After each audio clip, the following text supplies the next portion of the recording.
This past week, we lost a couple of people within this nerd space. First of all, we lost Chance Perdomo, the star who played Andre Anderson on Gen V and Ambrose Spellman on The Chilling Adventures of Sabrina, died of age 27. As reported by Variety, Perdomo died following a tragic motorcycle accident where no one else was involved. We wish the best for his family in this grieving time. Also, we lost a legend, Louis Gossett Jr., the first black man to win a supporting actor Oscar for his performance as Gunnery Sergeant Emil Foley, an officer and a gentleman. Died at the age 87. His family confirmed he passed away the morning of March 29th. A legend for sure. He will be missed. And to the both of you, Chance and Louis, DYSG expresses its extreme sadness that you're gone. Rest in peace. Ladies and gentlemen, blurs and nerds, freaks and geeks, this is Do You Speak Geek? DYSG, keep it real, that's key. We the best OGs, dope topics, come see. DYSG, keep it real, that's key. We the best OGs, dope topics, come see. I got a question, do you speak geek? New episodes on the podcast dropping each week. Get hip to the game, I'm giving y'all a sneak peek. Flavor for your ears, bars flowing on unique beats. Blurs and nerds, freaks and geeks. The Source Wall Wednesday dropping comics you should cop. I think you'd ought to peep. Don't sleep on Dono and Nix. They preaching the gospel, real ish, ill like mono, they sick. Thumb life if you're into games with combos and kicks. This podcast is a gift, it's as real as it gets. Blurs taking over, with clever marketing we gain exposure. Feeding the community magic, your boy's a nerd promoter. The dialogue is Jimmy Crackcorn, we aiming for gold. The truth was told, I can't speak for other platforms. Sharp as cats out like knives, claws, and tack thorns. We blacking out, going crazy like a black storm. DYSG, don't forget to follow back. Hosting on the airwaves, always keeping it a stack. Flowers to my haters, psych, I ain't giving y'all jack. Number one on the charts, give your boy a gold plaque.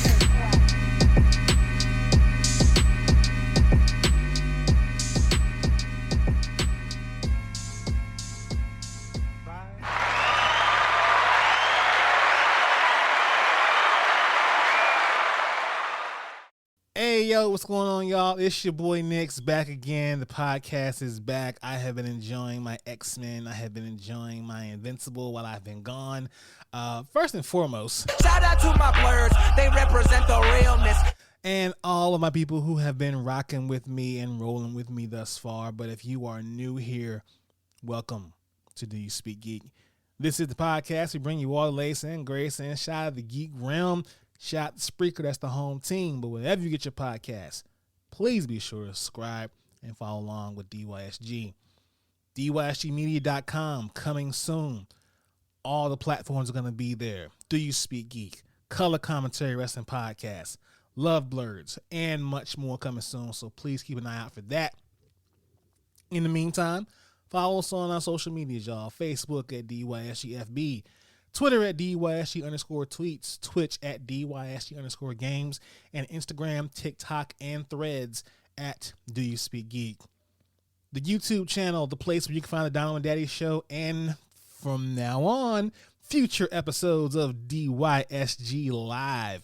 Please be sure to subscribe, like, Hulk, smash that bell for all notifications, and leave comments. We want to know what you guys think. Please hit up otakunoir.com, the place you get your blurred surprise boxes. Use promo code DYSG. Get yourself a little something off. And, of course, be sure you hit up blurredstation.com. Again, blurredstation.com. Y'all seen the announcements. Y'all know we cooking over there. So go ahead and get involved. Go ahead and subscribe. You don't want to miss this train. Please get it in while it's hot. You definitely want to make sure that you're involved. So, yeah, Do You Speak Geek is definitely down at Blur Station. And you should too. Okay, well, like I said, podcast is back. We're going to be talking about a little few things here and there. But let's go ahead and do what we do about this time, people. Let's speak geek. And tell him to suit up. Let's go! It's your boy Nick, do you speak geek? We live. Oh, nigga don't hate me because I'm beautiful. I am here! Acknowledge me! Well, what if the Hulk picked up Thor while Thor is holding the hammer? This is the way. Welcome to my nightmare. It has begun! Okay, we got reviews coming at you at rapid fire. We have Godzilla and Kong, the New Empire. Serves up a berserk dreamscape with plenty to pay off to please the MonsterVerse faithful. Shame about the human stuff, though. Still a good movie, though. Check it out. Pepper Grinder, a short but sweet propulsive platform action. Pepper Grinder is a driller and no filler. Check this anime out. Winnie the Pooh, Blood and Honey 2. How the hell this got a sequel? I have no idea. However, it's apparently better than the original. Takes an approach for a sequel with an absurd dedication to glorious slasher violence. Arguably better than the original, but that is really not saying much. And finally, we have Millennia. Focuses too much on the ways it wants to mix up civilization formula without building the base for a strong Civ-like first. You can skip this game. You probably can skip this one. All right, y'all. Let's go ahead and get into my favorite portion of the show. Y'all know the vibes. Source Wall. The source wall wins they. You're gonna do superhero landing. Wait for it. I started out, I wanted to write comic books when I was younger. To make the comic book world as diverse as the real world. There is nothing better than a comic book. Have y'all read this? Have y'all read this? I don't know if they have, King. Let's get into it. The pull list this week, but you should be picking up Spider-Man, Shadow of the Green Goblin, #1. Norman Osborn was not the first Goblin. What? Really? Norman is the Green Goblin, you know, but he is not the original Green Goblin. Learn the shocking secrets of the Proto-Goblin and its dramatic connection to the Osborn family. What role does a young Peter Parker, who has not yet understood his great powers and responsibility, play in this unfolding of events? J.M. DeMatteis continues to build his legacy and the mythos of classic Spider lore, this time paired with rising star Michael Sta Maria. Yo, there was a first. There's a Green Goblin before there was a Green Goblin, or as my daughter would have said when she was little, Green Gaba. Okay, let's see what happens. Geiger, #1. It all starts here. The critically acclaimed team storytellers Jeff Johns and Gary Frank return to the nuclear wasteland of their best-selling Geiger for an all-new ongoing series starring the violent and unpredictable Glowing Man. Leaving his home behind, Tariq Geiger now walks the radioactive roads of the former United States with his two-headed wolf, Barney. But as his enemies' dog pursue him, Geiger discovers salvation from the unlikeliest of foes. But what secrets does this potential ally hold that could help Geiger? And exactly how many people are after the Glowing Man? And why?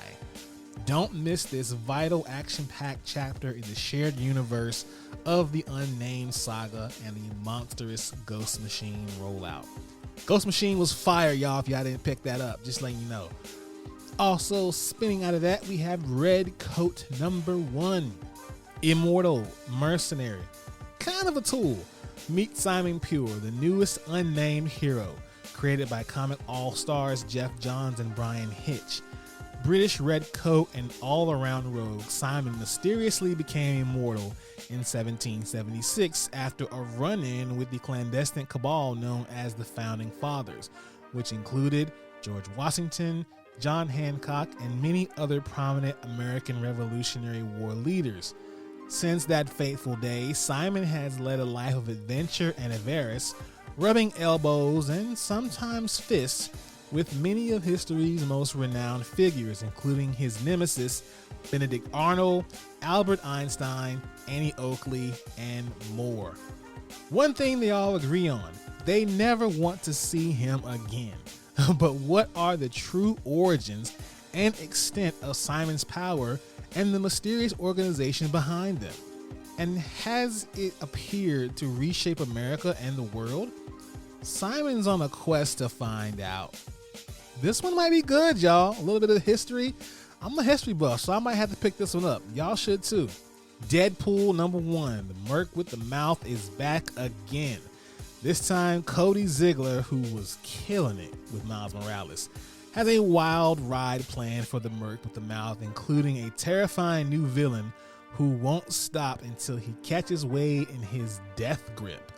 But all work and no play makes Deadpool a very dead boy. I mean, he can't die, right? What? It's gonna be fire. Cody's writing it. It's gonna be dope. And finally, we have X-Men 35. All good things must come to an end. And as good of a thing as the Krakoan area has been for mutant kind, its time has come at last. The tragedy and triumph of Fall of House of X and the madness and mysterious of Rise of House of Powers of X. They have all come to their end and led to this moment that will change the future of mutant kind for years to come. It's almost, y'all. We almost there, y'all. We are almost there. Anyway, pick those up this week, as well as many others at your local comic book store. Now, in Sourcewall News, DC has announced a new book called Joker the World. The Clown Prince of Crime is getting the spotlight in a whole new way. This past Tuesday, DC announced Joker the World, a new 184-page hardcover anthology that is set to be published later this year. The arrival of Joker the World comes after the success of Batman the World, a similar anthology that launched in 2021. It will be released to booksellers and comic book shops on September 17th. In Joker the World, what does the Joker do when on holiday in Spain? How has he inspired others to follow his footsteps, creating Joker duplicates in Germany and Turkey? How does a Joker in Cameroon find inspiration? Only the top writers and artists from each country can provide the answers in unique stories celebrating the most compelling characters in pop culture. This might be kind of crazy, y'all. I ain't gonna front. You got Jeff Johns, Satoshi Magawa, Dave Rubin, German Patala, Jason Fabok. Yo, this might be actually pretty dope, y'all. We gotta check this one out when it comes out. We gotta check this one out for sure. All right, y'all. Let's go ahead and watch this. Watch this. You have failed this city. I did not try to kill you. Ball-headed demo. Chai means D, bro. You're saying DD. You say I'm arrogant, I say damn right. You've got me. Who's got you? I'm a dude playing the dude disguised as another dude. All right, y'all. In Watch This News, only one thing to talk about. Bad Boys 4. The Bad Boys, Mike Lowry and Marcus Burnett, are back as Will Smith and Martin Lawrence suit up for a new installment in the Buddy Cop franchise. Sony Pictures posted a new trailer, which you can go ahead and check out. Follows Miami PD detectives Lowry and Burnett as the dynamic duo find themselves looking to clear the name of their late police captain, who is framed for corruption and working with the cartel. The end of the trailer reveals that at some point the Bad Boys become criminals in the state. Man, Bad Boys Ride or Die includes grit, intense shootouts, high-speed chases, and most importantly, a ton of humor. Smith and Lawrence's performances in these films have always provided a chemistry and witty banter, and Bad Boys Ride or Die seems no different. Now, for some of you, that might be a problem. It seems no different. It's the same copy and paste. You know, they're in Miami. Some bad shit happens. There's going to be some booty. There's going to be some cars. There's going to be some sun. There's going to be some bullets. And that's what makes this franchise great. You know, if it ain't broke, don't fix it. I mean, honestly, if they keep putting Bad Boys out, I'm going to keep seeing them. That's just me personally. I'm sorry. I just can't turn my back on, you know, Marty Marr and Big Will. You know, I can't do it. So, yeah, I'm definitely checking this one out. Hopefully you all too. Let's go ahead and hop into Thumb Life. Wars are won by those that are willing to sacrifice everything. Don't you dare say it's a jackpot. Here's James. Oh my goodness, the slam! If you know my moves, you know I'm gonna wreck you.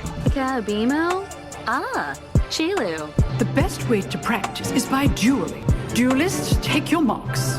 Okay, gamers, we got a new game that's released here Well, actually, a new game's been announced. Marvel Rivals. NetEase and Marvel Games have announced Marvel Rivals, a 6v6 team-based free-to-play shooter headed to PC that stars iconic heroes and villains from the Avengers, Guardians of the Galaxy, X-Men, and many more. While no release date has been given, NetEase and Marvel did reveal Marvel Rivals will have a closed alpha test in May.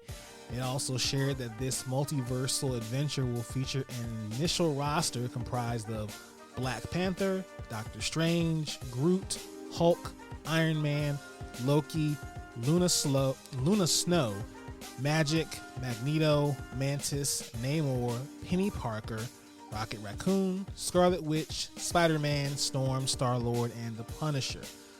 Marvel Rivals also promises ever-changing battlefields that will be destroyed by the cavalcade of power on display in each match, no matter if it's Asgard, 2099's Tokyo, or others. This isn't for show either, as you can destroy and reshape your surroundings to gain a tactical advantage over your foes. The strategic thinking doesn't end there, as dynamic hero synergy will be available for those who find the right combination of characters. For example, Rocket Raccoon can hop on Groot's back to become more powerful, and Hulk can unleash gamma energy at Iron Man for a massive attack. Much like other free-to-play games, Marvel Rivals will continue to evolve and gain new content as the seasons roll on, including new playable characters, maps, and much more. Each new season will also tell more of the story of Marvel Rivals, which was written by NetEase's writing team. In this multiverse, Doctor Doom and his future self from the year 2099 are locked in a vicious battle that has caused countless universes to collide in the time stream entanglement. To stop things from even getting worse, heroes and villains from across the multiverse must put their differences aside and band together to save everyone we know and love. Cool story. However, y'all just copy and paste in Overwatch.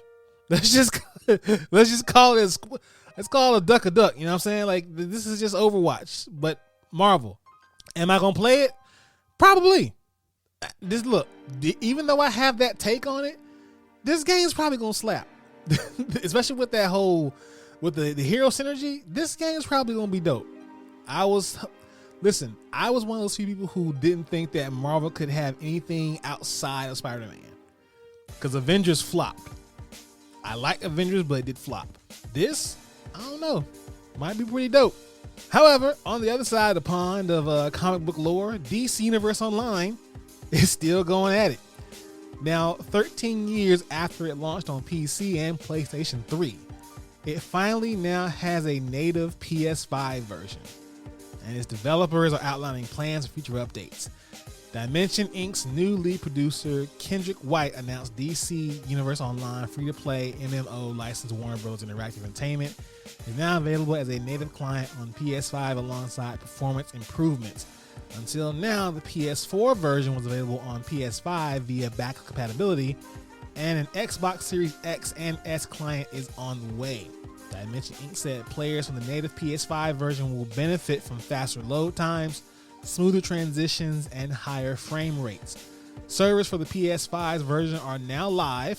PS5, PS4, and PC players can continue to play their own characters from their save accounts, and their purchases will also carry over to those same servers. All right. Okay, if that's what your people was getting down on, then yeah, we're going to have it available on PS5, and then Xbox Series X is coming soon. Who's still playing this game, though? I'm just wondering, because if you are, this is good news for you. But if you're not, maybe you want to go ahead and hop on. Maybe you do. I don't know. Anyway, let's speak technical for a moment. This is the Alpha 5 from DeLorean. We've locked in 32 gigabytes of Corsair Vengeance DDR5 RAM and one of the best gaming SSDs. Offers flexible internal recording options, including 4K Cinema Raw Light at 10-bit or 12-bit. That is an integrated ion trap and time-of-flight mass spectrometer. Wow, hi, techie. All right, y'all.